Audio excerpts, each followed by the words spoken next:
perjuangan sekaligus penantian panjang dari DC fans terkait dengan film Justice League versi teatrikal yang hancur lebur di tangan Joss Whedon kini telah terbayar tuntas dengan telah rilisnya versi Snyder Cut. Dan inilah review dari Zack Snyder's Justice League. Gua Dian WJ, selamat datang di WV Corner.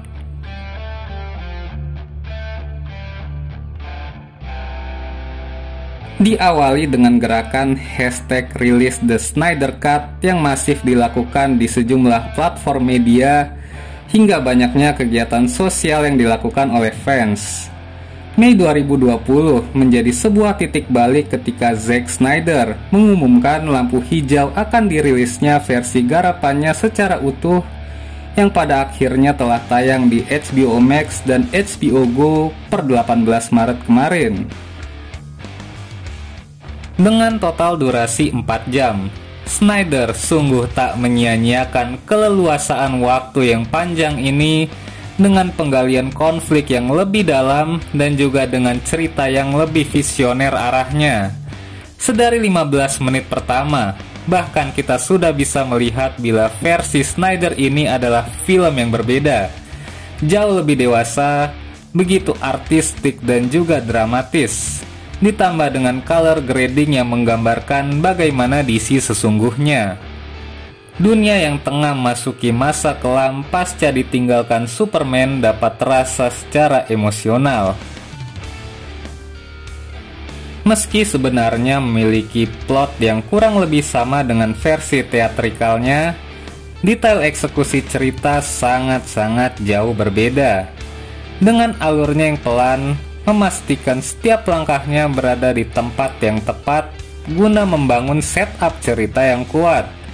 Ditambah dengan sinematografinya yang elegan dan juga scoring musik dari Junkie XL yang begitu menggelegar, mampu menghidupkan suasana sesuai dengan apa yang Snyder ingin sampaikan. Satu hal yang pasti, kita tidak akan melihat tim berisikan 5 batang kayu dan 1 jagoan di versi Snyder ini. Semua karakter memiliki porsi yang pas dengan peran yang sama krusialnya. Chemistry antar mereka pun begitu kuat dengan tidak ada lagi dialog-dialog cringe yang membuat jengah penonton.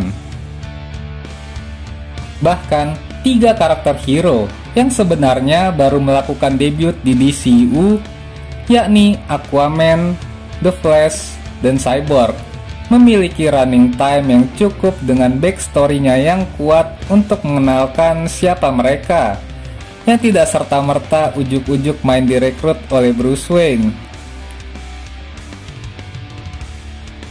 Apresiasi tertinggi juga patut diberikan kepada Ray Fisher dan juga Ezra Miller dengan performa mereka yang outstanding yang nyaris sama sekali tak terlihat di versi teatrikalnya. Patut diingat bila film ini seharusnya tayang di tahun 2017, di mana Snyder pun sukses membangun konektivitas dengan film DCU yang lain dengan jelas. Salah satunya adalah pengenalan karakter Aquaman yang film solonya baru tayang 1 tahun setelahnya.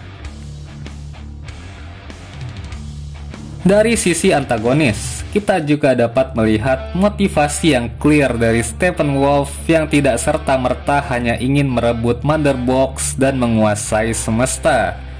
Kehadiran Darkseid juga berhasil menebar aura yang menakutkan tersendiri, yang uniknya ia sama sekali tak disinggung di versi Joss Whedon.